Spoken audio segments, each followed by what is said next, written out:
आपकी इच्छाओं को नमन। मुझे बहुत डर लगता है किसी भी काम को करने में।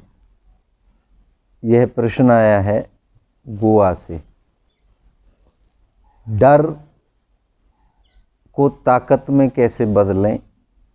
डर ज़रूरी है कुछ चीज़ों से, लेकिन डर कतई ज़रूरी नहीं है बहुत सारी चीज़ों से। डर हर व्यक्ति के अंदर होता है, जो जिंदा है उसके अंदर डर ज़रूरी है। डर केवल पत्थरों को, निर्जीव वस्तुओं को नहीं लगता। जिसके अंदर भी जीव है, चाहे वो आदमी हो, पशु पक्षी हो, कीट पतंगे हो, डर सबके अंदर है। लेकिन डर के प्रकार हैं। डर कभी भी आदमी को अपने कार्य में नहीं लगना चाहिए, नई खोज में नहीं लगना चाहिए, अपने इर्द गिर्द का जो माहौल है उसे सुधारने में नहीं लगना चाहिए, अपने काम धंधे में नहीं लगना चाहिए, अपनी तरक्की में नहीं लगना चाहिए। और डर लगना चाहिए ऐसी जगहों पे जहाँ पर सीधा सीधा आपको लगता है। मान लीजिए कोई व्यक्ति कहता है कि मैं डरता नहीं हूँ, तो वो जाके ट्रेन के आगे खड़ा हो जाए और बोले मुझे ट्रेन से डर नहीं लगता, और ट्रेन आ जाए तो वह मर जाएगा। तो ऐसी जगहों पर, ऐसे स्थानों पर डर जरूरी है। लेकिन कोई व्यक्ति ये कहता है कि भाई मुझे एक नौकरी छोड़ के दूसरी नौकरी प्राप्त करनी है, लेकिन उसमें डरता है वो। नहीं, जब नई चुनौतियां लेगा, नई चीज़ें प्राप्त करने की कोशिश करेगा तो बहुत कुछ सीखेगा। तो श्रीमान जी, आपको डर लगता है डिसीजन लेने में, आपने जो बताया है। आपको डर लगता है कोई भी नया काम करने में। आपको डर लगता है हमेशा कि ये गलत ना हो जाए। देखिए, अगर लोग डरते तो आज इतनी खोज नहीं हो पाती। अब मैं इस कोरोना का ही उदाहरण देता हूँ। कोरोना आया और लोग कोरोना के डर से घरों के अंदर छुप गए, लेकिन जो निडर लोग थे, जो वैज्ञानिक थे, मौत तो उनको भी आ सकती थी, कोरोना तो उनको भी हो सकता था, लेकिन उन्होंने दिन रात उस डर से ऊपर काम किया और कोरोना की वैक्सीन खोज करके आज हमारे सबके सामने रख दी। तो डर भलाई के काम में नहीं करना चाहिए, डर अपनी तरक्की में नहीं करना चाहिए, डर अपने कोई फ़ायदे के, समाज के फ़ायदे के कैसे भी फैसले लेने में नहीं डरना चाहिए। मैं आपको एक वाक़या बताता हूँ। एक वाक़या आपने सुना है, डर के आगे जीत है। ये बड़ा फेमस है, लोग जगह जगह इसको यूज़ करते हैं। था तो किसी कैंपा कोला की एडवर्टाइजमेंट में, लेकिन बहुत सटीक वर्ड है। डर के आगे जीत है। और दूसरा, इसके विपरीत एक और शब्द है, जो डर गया वो मर गया। मतलब डर का जो कॉम्बिनेशन है वो मौत से कर दिया है। डरा हुआ आदमी एक मरे हुए आदमी के समान होता है, लेकिन सोच समझ करके फैसले लेने वाला आदमी डर के आगे जीत कर लेता है। मैं आपको एक वाक़या बताता हूँ। एक ट्रेनर था, वो सर्कस के अंदर अपने जो नए बच्चे थे या नए स्टाफ था उसको ट्रेंड कर रहा था। वो उसको ट्रेंड करते करते, अब सर्कस का तो आपको पता है कि ऊपर नीचे कूदते हैं, स्टंट करते हैं। तो एक लड़का था जिसको कॉन्फिडेंस था कि मैं ये कर सकता हूँ। उसने सीखा, और जब उसको फाइनल जाल हटा के ऊपर से कूदने के लिए बोला गया, वो स्टंट करने के लिए बोला गया, तो वह लड़का डर गया। उसके हाथ पांव कांपने लगे और उसने चिल्ला करके कहा कि मैं ये नहीं कर सकता। लेकिन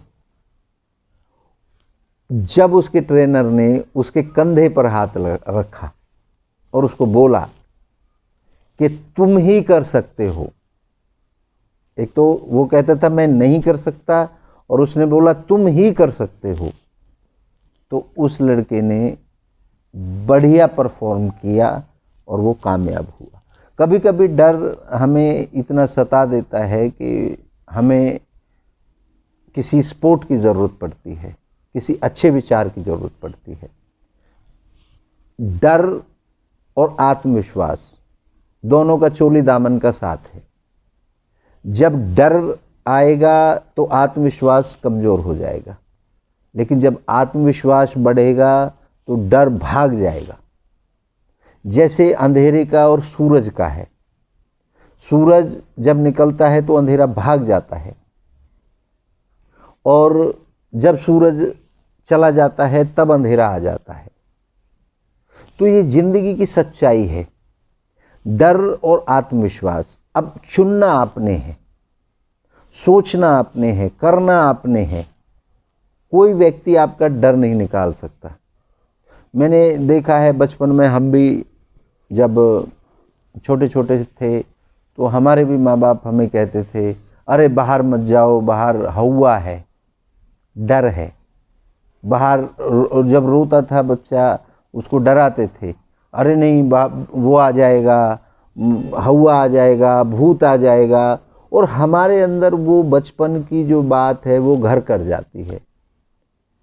डर कहीं बाहर से नहीं आता, डर हमारे इर्द गिर्द होता है, और इर्द गिर्द का जो माहौल होता है वही डर को मजबूत करता है।